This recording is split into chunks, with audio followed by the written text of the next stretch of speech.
Despite growing up in the buckle of the Bible Belt, Lucas Kitchen was confused by the answers he received when he had questions about what he must do to be saved.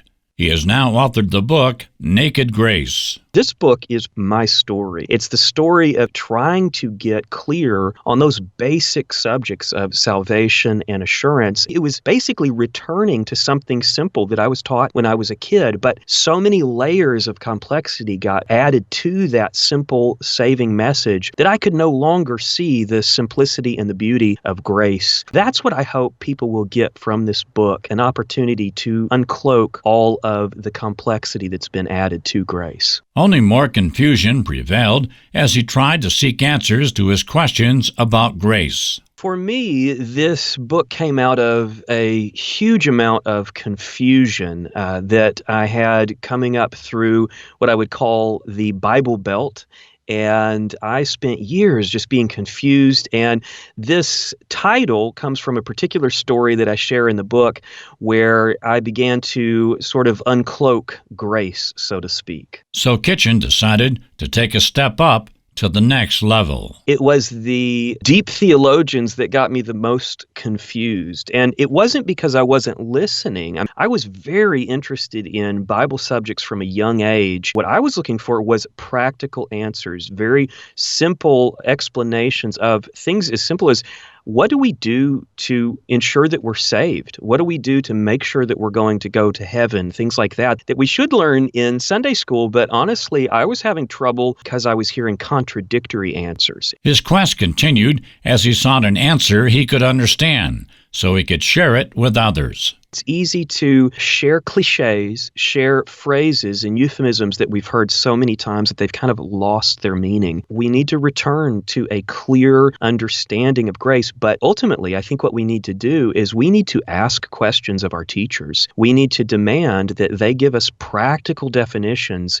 of these concepts. And if there is a Bible teacher that struggles to answer the basic questions, the people who listen to him are going to struggle to understand those basic questions. Naked Grace is a book that will encourage others to do whatever they can until they understand. Bible teachers say things like, salvation is free, but it will cost you everything. Another one that I heard from time to time was, faith is more than just agreeing to facts, but it's less than doing good works. And so these phrases that sound powerful, they sound poetic, the effect that they're having on people is confusion. And there are so many people out there that are feeling confusion, but they don't want to speak up about it. They just go along with the crowd and pretend as if they understand the basic line of logic. Maybe Kitchen just couldn't understand grace, so they took a survey to get a consensus of opinion. A few years ago, my ministry did a survey. We surveyed over 1,000 Christians with this simple question: what does it take to be eternally saved?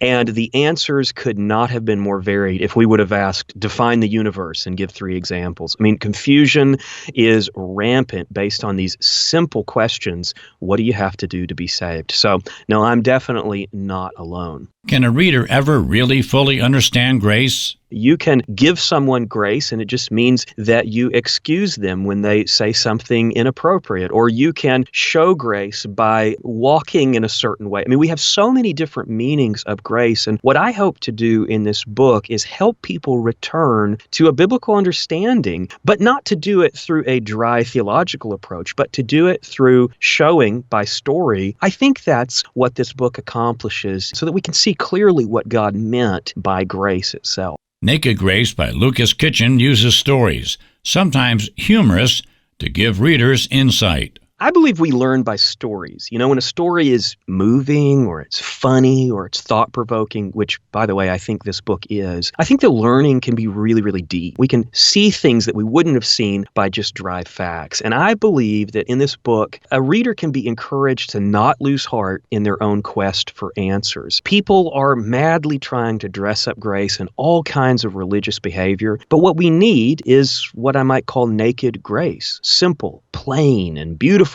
Here's how to get in touch with Lucas Kitchen, author of Naked Grace. LucasKitchen.com. But if you want specifically the book Naked Grace, and that's your target, then you can actually go to nakedgrace.org. That's nakedgrace.org. This is John Clemens reporting.